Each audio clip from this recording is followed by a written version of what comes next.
Welcome back to the Gym Owners Podcast. I'm Anthony. And I'm Natalia. And today we're going to be talking to Justin Green with the Source Fitness Center. Thanks, Justin, for coming on here.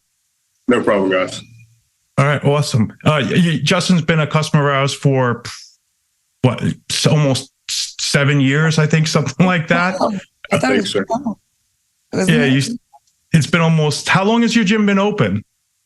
Where I'm at currently is this building is, I think we're going on 8 years, and that's about when we found you guys. It'll be 8 years in June. Okay. Yeah. Gotcha. Yeah. And what made you say, I want to start up and I want to own a gym? What led me to the fitness industry was after sports, playing college football. After I was done with that, I was at a loss for, I guess, an outlet. Training as a high athlete for pretty much most of my life, through high school and then into college for 5 years, and just competing and working out and training every day. Once that pretty much just stops, which is what happens with collegiate athletes, it's just taken away from you completely one day, or even high school athletes. I was like, what do I do? Where do I take my energy? Because I was so used to that. And I believe it kept me so disciplined in life. It's kept me out of trouble for the most part and things like that. So that's what led me to the fitness industry. My first gym was 900 square feet in a basement that my buddies could come in with a keypad, and it just kind of started there. That's cool. Awesome. What would you say, if somebody would say, why is Source Fitness different than your competitors? What would you say separates you from your competition? So in my specific area, I'm in a small town. The actual town that I live in is 5,000 people. Now we have some surrounding towns in the areas of 18,000 and something like that, but still the population's not huge. If you remember a few years ago, we had a Planet Fitness move into town. We have an Anytime Fitness across town. Both of those at one point were locally owned. I don't believe either one of them are anymore. I know the Anytime was sold through COVID. I think that owner just kind of bowed out and didn't want to do it anymore. But what separates us, and I just go by what I hear people say, we're the gym for the serious people. If you know what you're doing and you don't want any, bull, you want to come in and actually work out, you want to be around people that kind of know what they're doing, know what's going on in the fitness center. And we're not just a place to come and hang out and talk, then that's who we are. We're more for the serious person. And I think that goes from not just the fitness people, but even business-minded people. I think I'll see a lot of my age, younger people. When you come in and you have a conversation with somebody that is working out, if you talk for a little bit, then your conversation is more meaningful. It's not just pointless conversation with a young kid in the gym that's really just more annoying to you than anything else. You can actually get a little bit of value out of the conversations with the people you have in the gym as well. That brings me up to a follow-up question. And Ty, I'll let you ask the next question, but you brought up Planet Fitness, and anybody with the gym that even hears a Planet Fitness is opening up, it's just fear starts setting in. What I've noticed, and you could tell me because you're still there long after that Planet Fitness opened, what I've noticed is if you could dig your cleats in for 6 months, the hurt stops and people start coming back. What have you noticed, since that, gaining members back? Was there anything special you did? How long was it till members started coming back for you? And any advice for an owner that just a Planet Fitness opened up or is about to open one up next to them? So Planet Fitness came in. We were only here for maybe 2 or 3 years at the new location when Planet Fitness moved in. So we had all those feelings. What's going to happen? Because we're in a small town that the household median income is not very high. So everybody's looking for the cheapest thing, and originally we tried to battle that. How do we battle that? So we dug in, kind of like you said, 6 months, 8 months, and you kind of get over the emotional side of it. And then we made it through that, and then COVID happens. Well, COVID to me was almost a blessing, weirdly, because I'm a believer in life. You can control what you can control, right? So that was completely out of our control. But what it did do for me, because when Planet moved in, we had CrossFit here, we had all that stuff that I never really loved the whole CrossFit side of gyms. And I think you and I have even had that discussion before. But at the time it was hot. So we put it in the gym. What I noticed when I studied the people, because I didn't personally do it in my gym and I didn't coach it. I had, another lady coaching it. And what I personally noticed was when I just watched these people, I'm like, I don't see any major changes going on here with, the physical appearance of a lot of these people. And then I started noticing that a lot of people were getting hurt. So I was kind of trying to exit that part of the gym world anyway. As long as, fast forward to COVID, when they shut us down, that gave me, I think it was 3 months, something like that, if I remember right. I came in here literally all by myself and redid my whole gym to exactly where I really wanted it from the start, from the layout to, and then just kept, even when it kind of COVID relieved, it was very slow, obviously. So I still had a few months to kind of come in and tweak things. So long story short, it allowed me to put a flow in my gym that I basically have three rooms that all tie together and they're all connected, no like closed doors or private areas or anything. But as soon as you walk in, it's kind of the cardio area. Now we have open floor space. And it's kind of like where you are if you're a beginner. Then you kind of flow into the next room and it's all selectorized, plate loaded stuff, real high end Atlantis equipment that you get into if you don't really want to mess with free weights, but you can still get a lot done on the machines that are in there. And then you flow in back to all free weights. So all the plates are back in one area. You got your belt squats, you got your squat racks, you got every heavy leg press, like those types of things where the serious lifter is going to go spend their time. So it allowed me to get the flow of that stuff. And then we put turf down for sled drags and sled pushes. So that type of athlete.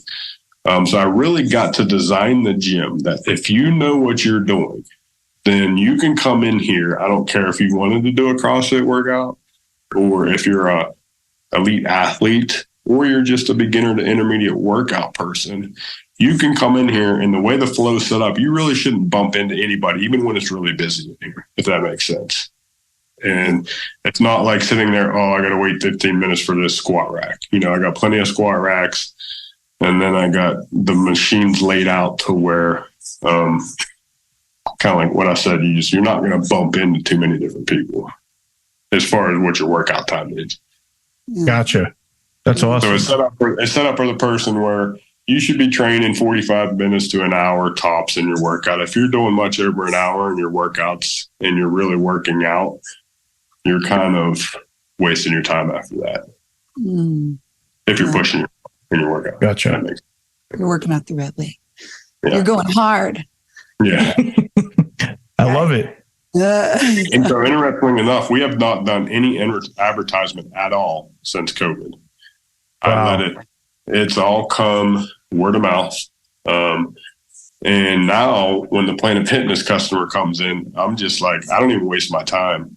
I was like, it's right down the road. If that, I don't even listen to like, well, I can get this. You can, and it's right down the road. I don't have any other response than that. Like, we're not the gym for you, if that's what you're looking for.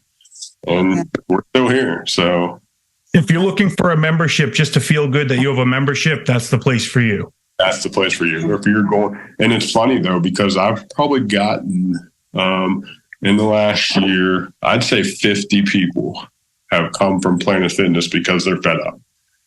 They said it's just a big social hour.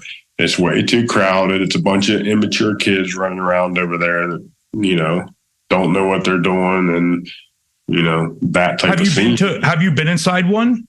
Never stepped inside one. So this is how it is. Cause I just recently stepped inside one just to see. And it's, if you're a regular gym that you have equipment that to get in shape, there's no competition there because they have 4 of the same exact machines. They have only 2 cable crosses. Like everything is all duplicates just to fill up space in the gym, which again, someone like my mom and dad, fine, as they're probably just going to use the treadmill. But if you're actually wanting to do something to change yourself that's specialized, you have to go to a regular gym. You have to. 'Cause from what I understand, they don't have like free bars or anything, right? Everything's Smith machine. They have dumbbells, and I've heard anything from they go to like 70 pounds to some of them don't even have 70-pound dumbbells. So, whatever. But and then that alarm goes off if you drop a weight. Never personally stepped in one of those anywhere. Like not even when I was out of town just to go see one. Like I've never been in one. I mean, I've seen pictures of them, of like layouts of them and stuff, but that's about it. Sure. Well, they take the gym model and flip it on its head, which is like kind of like, what do they say? Whatever your town population is, you could expect 10% of that to come and sign up at your gym. Like 30% may be people willing to sign up. You're lucky to get 10, 15% of those people to actually come to your gym, where they flip it up and they like, for example, and I tell a story all the time, my parents, I've been selling gym memberships since I was 21 years old. I'm 42. And it used to kill me that I used to be the type of person that could get somebody to prepay personal training for the whole year and spend $8,000. And I couldn't get my parents to sign up for a gym membership.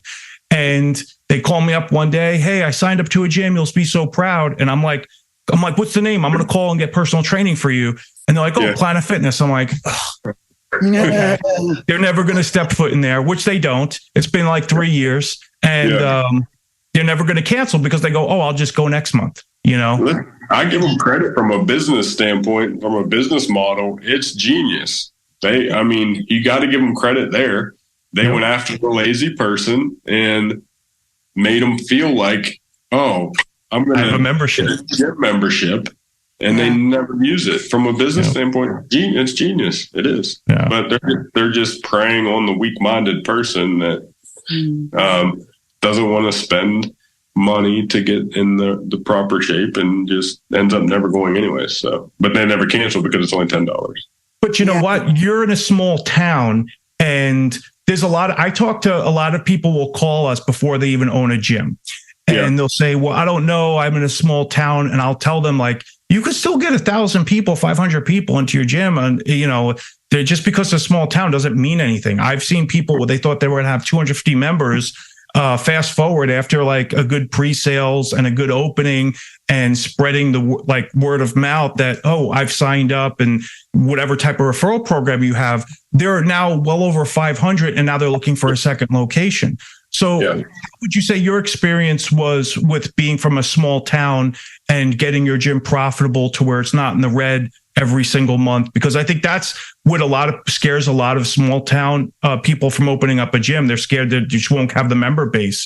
What tips would you say to people like that? Like because you said 5,000, you said your town population is? Yeah. So my situation was a little bit different just for the fact that I was the first 24-hour gym in the town. I was the first game in town. Then time came, then Planet Fitness came. So I started before. I wasn't like, okay, how am I going to go in and attack this town with these other 2 gyms in town? They came and pretty much attacked me, and I survived that. So it's a little bit different for me. I would have to think about that. Like how, at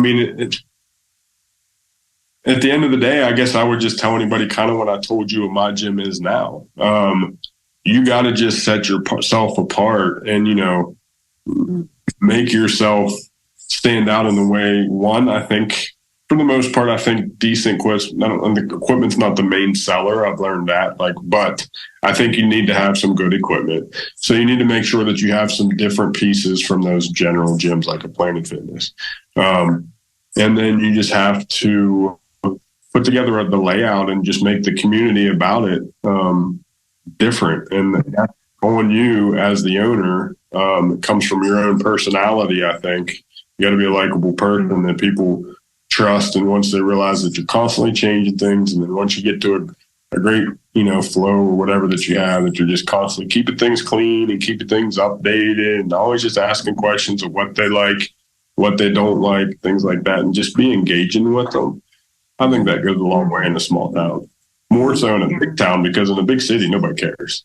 Yeah. At the end of the day, I don't think anybody cares to like go in there and conversate, or, you know, maybe a little bit, but not like, and you know, small towns, it's like gossip. Everybody wants to know what everybody's doing, and or everybody knows everybody. So I'll see the same people in here at 10 a.m. every day that come in, and you know, most of them will work out, but then they want to have their conversations back there too. So it's kind of like some want to talk to you more than they actually work out. How many times, dude, now being a gym owner, do you realize I'm the gym owner, psychiatrist, customer service, I'm this, like so many of those people, every gym has them, the names and faces change, but they will want to talk to you as the owner more than they actually work out every time they come in. Yeah, so I try to get my workout in around 10 a.m. every day, so it's not the super busy time of the day, and it's some of the older guys that either want to talk football with me or whatever. But they know me enough that when I have my headphones in, for the most part, they kind of just let me get my workout in, and then I'll stand around and talk to them for 15 minutes or so after. That's so funny.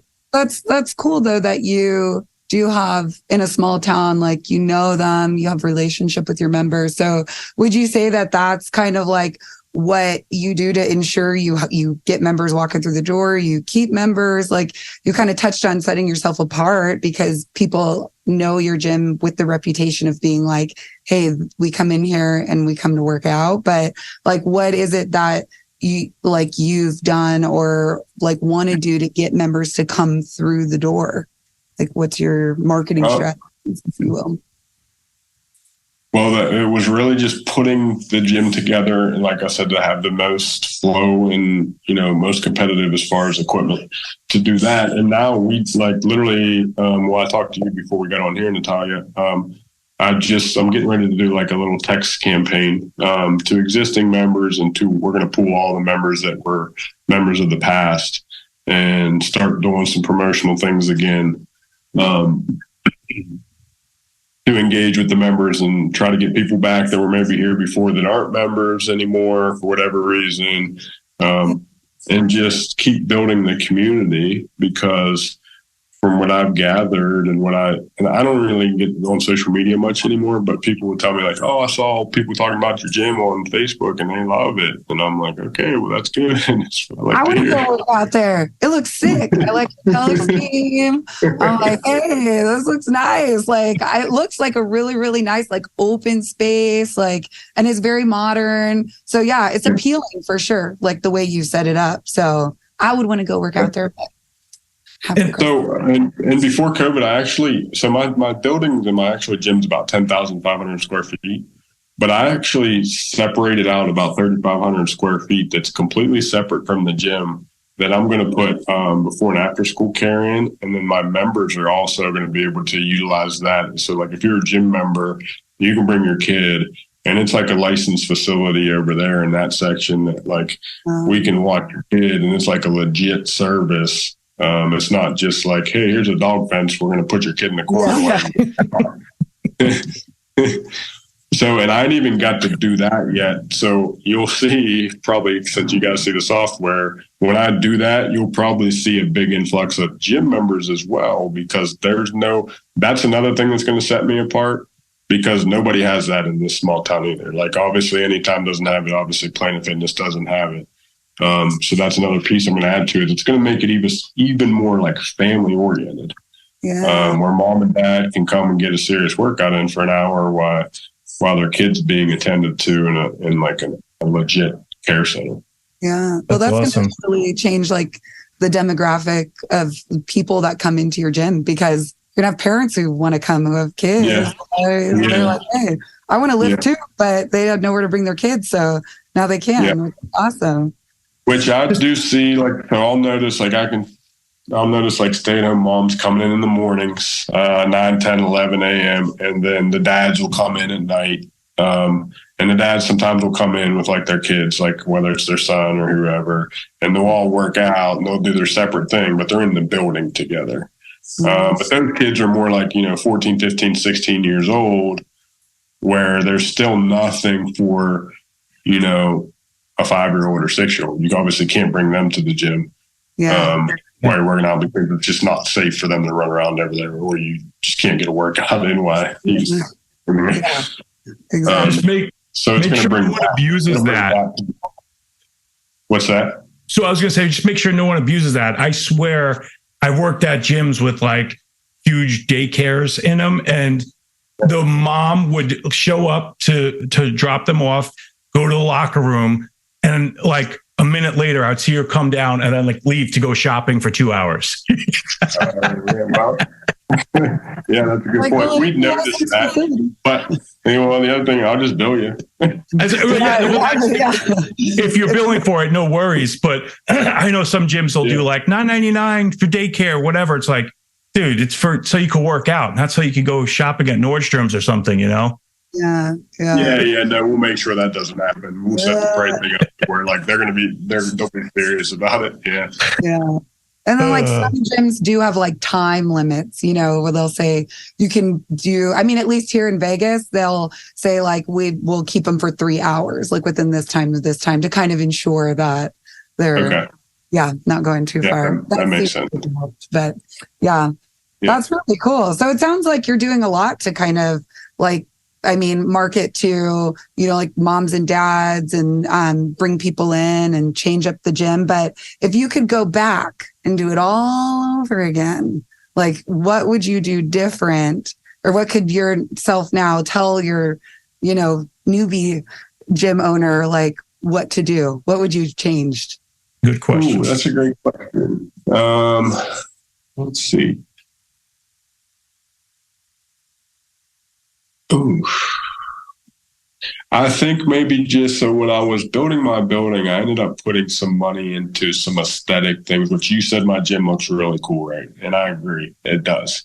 Some of that stuff was kind of expensive to do, some of it not so much. So where I've learned that some of those things, I would take that money that was put into certain aesthetic looking things and put it into maybe like different equipment, just because it looks really cool in here. I think people like that, but I can't tell you for sure that that's a selling point. You know what I mean? As far as a major selling point, I say anyways, like, I don't know if anybody's coming in. Are you making more money than if you wouldn't have had it? Yeah. I believe like the look and the cool overall, but some of the just like smaller aesthetic things I put some money into, I'd probably take that and put it into different, more equipment or something from the start. But other than that, like, I don't know, it's just like, hindsight's always 20/20, right? It doesn't matter, no matter what business. I believe for the most part, in each moment of time that I evolved in the gym industry, I pretty much made the right decision, I think.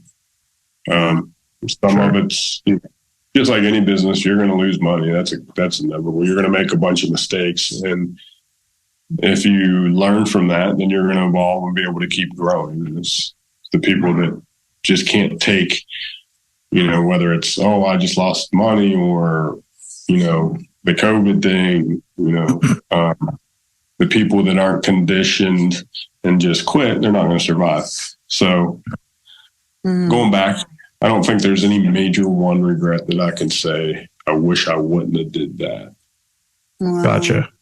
That's awesome. So if you're a new gym owner that's watching this, I think you said before you probably would have like made the design like your flow from the beginning.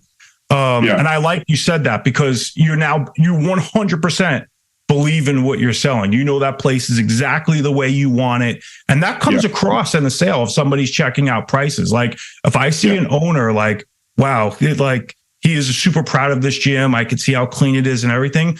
I don't care if it's $20 more. I'm signing up there. Yeah.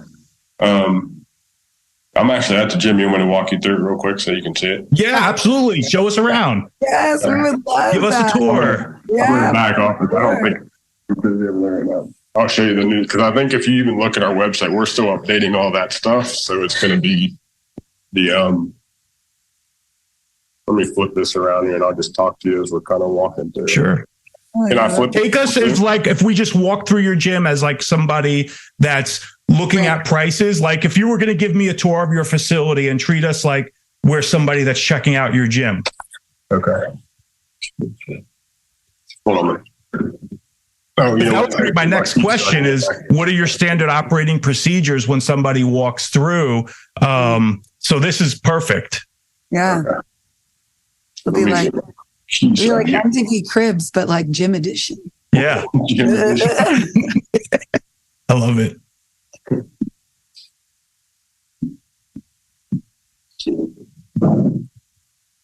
All right, so I'm going to be out here in the entrance. I'm going to flip the thing around so you guys can see it. Awesome. Okay, so this will be if you just walked in the front door. This is what you see. This is the entrance of the gym. Wow. You have the women's locker room entrance over there. You have the guys' locker room entrance over here. Okay, we got some pretty cool aesthetics. Yeah. In the entrance here. So you walk in the guy's side. I'll cover my eyes. No, I'm not going to take you into the because I think there's people in there. I'm like, I don't want no birthday suit today. I'm good. So now we're going to walk back. You would come out of the girls' locker room straight ahead right there. You're coming out the girls. And then now we're going to head into the gym. So one of the new additions is the black turf right here that you see. And I wanted to put it, one second. Good. I wanted to put it in an area that's completely out of the way of everybody. So you can do sled drags, pushes. We'll do sprints on this sometimes and all that. Now, if you look into the first room that you kind of walk into, this is your cardio room. Mm. There's the open floor space I was talking about where we'll see a lot of people just get down and stretch, foam roll, do that type of thing. We got some kettlebells over here with some medicine balls. And then you're going to head back into the immediate room. This is where a lot of the Atlantis selectorized equipment is. Yeah. And we got some cool aesthetics in here too, with the lights up there and stuff like that. And as you make your way back into this back room, this is this serious, heavy plate loaded stuff. So you got your specialty bars, you got your bands, your heavy bag, 2 main squat racks here. Yeah, the belt squat, which a lot of gyms, you're not going to see that in Planet Fitness. Mm. Couple different leg press there, hack squat, leg press, reverse hyper, which I think is a special piece. A lot of people don't have in their gyms. It's good for rehab and things like that. A couple more squat racks over here. And then we have the deadlift platform in the middle of the floor. So kind of people that like to ego lift, it's right there in the middle of the floor for you. All the noise, yeah. And then we have a couple back and chest machines over here on this side with the competitive bench right there in the middle as well. Awesome. That's pretty much the layout now. Yeah. I just feel like for me, I've seen a lot of people, like the flow of it. I personally like the flow of it when I'm working out. So it just flows so nice the way you have it laid out now. Yeah. Open, like airy. I love it. Yeah. Like, look at that right there. It's like as soon as you walk onto the floor, it's like nice and open. It's almost like calming where it's like, oh, I think I'm going to go to the treadmill. Like that beautiful flow. Yeah. Yeah. Really was. COVID was a blessing for you to switch it up because it just, you walk right through it super laid out just with such precision. Really nice. Yeah. So far, so good. So we're just going to keep growing from here. Yeah. That opening is so beautiful too. I mean, like with every sign up, I would have everybody take a picture after their sign up and make them tag the gym. So this way they're like broadcasting it to their whole friends on Facebook or Instagram, whatever, that they just signed up, because that is unreal, that opening that you have. Yeah. Yeah. And then we actually I put the logo on the wall over here. So it's up kind of high so people can stand under it and take a picture with the logo and then use that for advertising for us. Yeah. Free advertisement. That's perfect. I always said on the last podcast I did it with my friend Chris, I said, you have a mirror at your gym where everyone takes gym selfies, whether it's in the bathroom or something. Every gym has that mirror with the best lighting where people take gym selfies, right? Yeah. So whatever mirror that is, like go to a sign company and have like a hashtag and your gym name on there. So this way, at least there's some advertising when they do those gym selfies. Yeah, for sure. Yeah. Yeah. So there it is. You got everything, but you have everything. You cater, even though it's a gym for, like you said, people are serious about it. You have everything for what anyone would need. So that's really awesome. I mean, yeah. That's kind of what the part. Before we go, I want to put a couple questions in like that, so gym owners are going to take some value out of dealing with like real world issues. You guys you've been there for a while now. What would you say, like if like customer service issue, customer comes in, they're saying they've been charged, haven't used it. Like, can you give us an example of like a customer service that could have started out like as a problem and how you solved it? Yeah, I mean, I don't personally deal with I have a couple people that work the main desks, and they'll take the calls, and they're very good at diffusing situations. Me personally, I kind of I go to feeling bad for people probably more than I should, and end up crediting something when I probably shouldn't. So when it comes to customer service, I think for the most part, we cater to the customer more than enough to accommodate them, even if they're in a contract and they got a few months left. We're going to make them at least pay one more month or something like that. And then, I'm not going to argue with somebody. I'm not a confrontational type person, but if I start to feel like somebody's really just doing something to try to take advantage of me, then I'll just be that person and not be nice about it. But for the most part, I'll give people the benefit of the doubt, whether it's they call and say they lost their job, or obviously they're going to move out of town and they didn't know they were going to move. I'm not going to stick them for a bunch of money. Worst case scenario, I'll make them go halfway with me. And I seem to get a pretty good response with that. Yeah. That brings up another real good question that it seems like new gym owners are having, where finding good help. You said you have two great people that diffuse situations. So it sounds like you have really good employees. What would be a piece of advice to, for a gym owner that's struggling in that department? Like, where do you find your employees? And is there a specific way? Like, do you find them? Like, I used to look for kids shopping that were pushing carts in Best Buy because there's nowhere but up from that job, and those guys will be soldiers for you.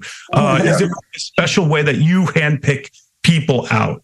No, luckily, I've been pretty fortunate with that. Like my two current employees right now, they were just gym members, and they were kind of like, hey, if you ever need anybody. And then when somebody would leave, I would know that person asked me. And I just got a new girl that just started 2 weeks ago, but I've had a guy that's been with me almost since COVID. And he's just a younger kid. He just turned 21. I'm still taking some college classes, and he knows me by now. I'm just the type of person, I'm not going to breathe down your neck, but if I show you more than 3 times, I'm going to confront you on why you're not doing something, whether that's cleaning something or whatever. And I just get to the point where I'm like, this is what I expect. I'm never going to bring anything up to you unless I come in and you're sitting up with your feet on the desk and there's something not done. Then if I do that once or twice, I'm going to say, okay, we need to have a discussion. And I'll kind of, for the most part, they'll respond pretty well after they have that discussion because they know I'm serious. And I think they like working here, so they don't want to lose their job. Yeah, absolutely. Because this younger generation, I think you probably see it too, and they're different. You got to kind of hold their hand a little bit. But from what I've got with the employees that I have, if I show them what I want, they'll do it. You just have to show them. Yeah, I agree. So they're not the type of kid that's going to come. I don't see this generation of kids coming in and being like, oh, they just know that they need to like clean something and do this on their own. Like, I think that's how we were growing up, but they're not like that.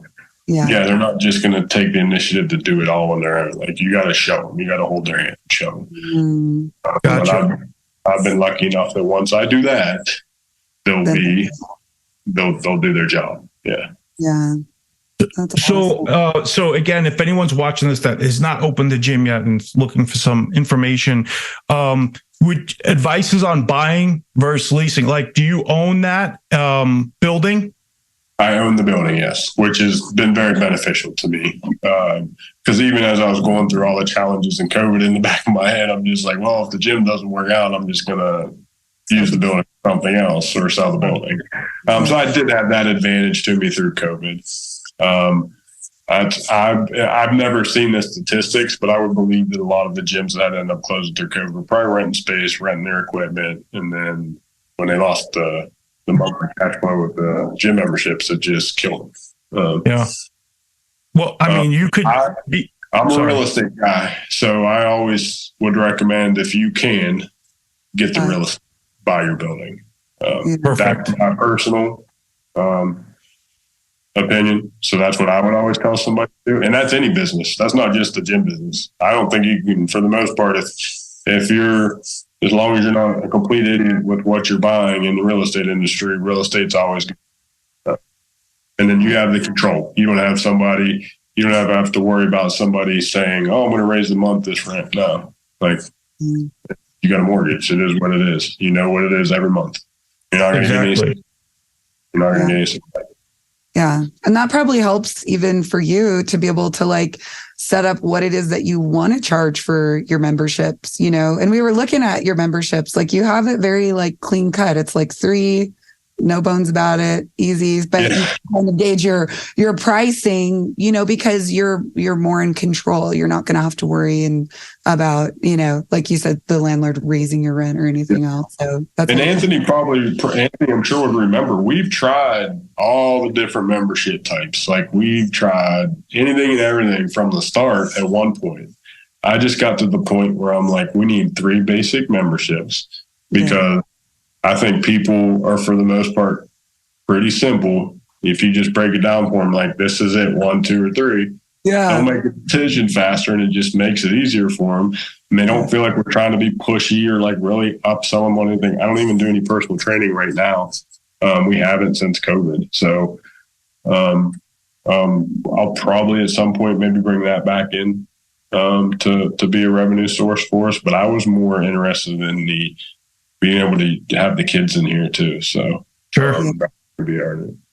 Well, having 3 memberships, it eliminates the excuses. Like if you're a gym owner watching this, remember, people don't just walk into your gym and just plop down a debit card. There's sales involved, right? And people will look for any excuse not to sign up to feel good about not signing up. And part of that is I have to think about it because you have 10 different options. Yeah. So I'm sure you've noticed once you switch that from all the different options to just 3, your sales had to have gone up, I'm guessing. They did. And for a while, the hottest one was the 3-month membership. People were buying that 3-month package. Like you basically paid for 3 months.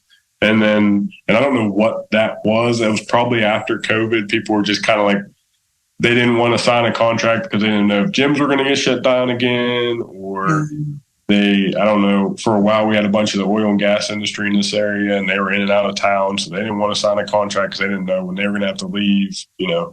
But yeah, that 3-month package did really well for us. It still does, but it was really hot for a while. Or that'll sell like in the summer months, like people want to just come in and do something for the summer or the winter months, you know, and not be committed the whole year round. So, or they'll do it for 3 months and be like, okay, I really like it. I'm just going to do the same thing again. I'll just rebuy the 3-month again. Yeah. Keep doing that. When you first started, did you buy all new equipment? Yes. Yeah. So if you were talking to somebody that was about to build a gym, would you say like, hey man, go look at used equipment because it's not going to be a make or break for somebody. Like somebody's not going to walk into your gym and say, oh no, there's a scratch on that equipment, I'm not signing up.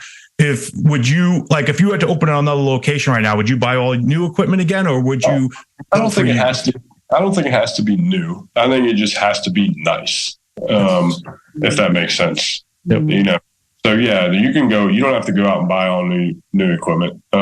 I think really gym equipment is like buying a car. As soon as you buy it, it's going to depreciate. Right? There's no real value in new gym equipment. So if you can find either somebody that went out of business and they're just trying to unload, get something out of the equipment they had, like highly recommend that. Yeah. Awesome. Yeah. Awesome. Again, just be nice. Like it has to be good equipment. It can't be janky. It can't be, breaking down the first 3 months in business if you're trying to start your journey. I don't think that's going to go over too well, but nobody, as long as it's good functional stuff that works the way that it's supposed to work, then you can buy used. Right. Worst case scenario, repad it and looks new. You see, and I've done that a couple times. Yeah, I had to do that a couple of times to just repad it, and it looks brand new. Everybody's like, wow, you can get new equipment. I'm like, no. Yeah. Just press the ring. Yeah. Yeah. Was there a reason why you stopped doing personal training? And you really plan on the COVID, once everybody got so skeptical about being 2 feet from somebody, was really it. And plus personal training in our area is not a huge deal just because I think I told you the household median income around here is not great. It's okay. It's not great, but especially in today's world, I think one of the last things somebody's going to want to pay is like say $65 an hour to have personal training, especially with access to social media, even though that most of that's garbage and complete garbage. They don't know that. They think that they're watching somebody who knows what they're talking about on social media for free to get their workouts. So they don't really value the personal training thing anymore, I don't think. Mm-hmm. Wow. Gotcha. Maybe some small group or something. Like 3 to 4 at a time, and just a group of moms that want to come in and work out together, but want a little bit of instruction. I think we have a niche for that still in our area, a little bit. Yeah. But it's probably harder even still to find trainers, I would imagine, like being that you're talented. Yeah. Finding decent trainers is a challenge. So if you don't have trainers, you can't train people. So you have to get those first. Well, that was always the issue, right? Especially if you did a split. Like, how many times did trainers walk into your facility and go, I want 70%, but I'm going to bring, 30 people over with me and you're going to get the membership. So I should make that. I've never once experienced a trainer. I once told the trainer one time, you know what? I'll okay 90% if you have that many people. Just put everybody down on a list that's coming over, and whoever's on that list, I will give you 90%. Not one trainer ever came through on that. And two, the trainer's basically telling you, okay, when they're ready to jump ship at your location, they're going to steal a bunch of your customers. These trainers, like that's the thing you deal with the trainers. They want to promote their own personal brand in your gym as their own personal trainer because they think, on their own social media that they think whatever they are. And then, then you got to deal with them building up their clientele base in your gym on your dime, and then just going and trying to open their own place. I mean, it's just like a vicious cycle with that's happened here. And, I just don't really care to deal with it anymore. I have to be like, okay, you have to wear a Source Fitness shirt when you're in here. This isn't your brand to come in here and train people. And I think trainers just get a little bit egotistical when it comes to that stuff. What do you think of trainers paying rent? Like, you not even bother with selling training at your club if you're just charging them like $600 a month. It's their own LLC company. So if anything happens, like I actually think that's a great idea. If you got, in the bigger market, I don't think, again, around here, a trainer doesn't know the value, but I would do that if I was in a big city for sure. Like, hey, it's $1,000 a month. You can do whatever you want to do. You can promote your own brand, whatever you want to do. I don't care. Just every month you got to pay $1,000. I don't care if you have 50 people or 5 people. It's $1,000 to the gym. Yeah.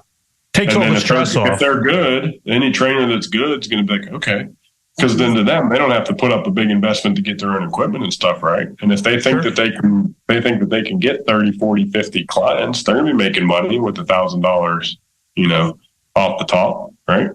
Yep. They should do very well for themselves. So I just think if you tell that to somebody and they're like, I don't know then they don't believe in themselves, they're not gonna be able to do it anyway. They're just looking for the easy route to get to it. Yeah. Mm-hmm. I'm a fan of the renting because, let's say you do have a good setup of 50-50 split, 60-40, whatever your split is. It's only a matter of time before that trainer starts stealing from you and training under the table and doing parking lot deals. I don't care if it's your best friend. It's going to happen, I agree 100%. Yep. All right. Yeah. Awesome. Yeah. Any ending questions, Natalia, you want to ask? When are you going to open out a gym here in Vegas, Dad? That gym looks good. You want me to come over there and open it Or New York. That's closer. Next to Anthony. You don't want to open a gym in New York with everything out here. They got anything and everything out there. Yeah. Well, you know what? That brings a good location. We'll end on is multi-location. Have you ever thought about building a separate location for to expand? Yeah, I did. And I'm actually, as long as I've been in business, the model that I have now, if I were to ever do it, would be the model that I'd try to duplicate. So now that we got through all the COVID stuff and I showed you my layout and things like that, if I were to ever be interested in doing now, and I guess technically franchising or affiliate or whatever you would call them, it would be this layout, this model. Yeah. Awesome. Yeah. All right. Well, thank you so much for doing this. I know we went over a little bit, but you had a bunch of really good questions, and thank you for answers, and thank you for the tour. Your gym is immaculate, and I really do wish you had one of those over here. Yeah, for real. I know. Maybe one day. We'll see. Yeah, there you go. I appreciate it, guys. Thank you. What's that? I said, thank you. Your gym was awesome. Thank you. Yeah, that was unexpected. So really cool. I enjoyed it. All right, guys. Talk to you. All right. Thank you. Bye. Bye.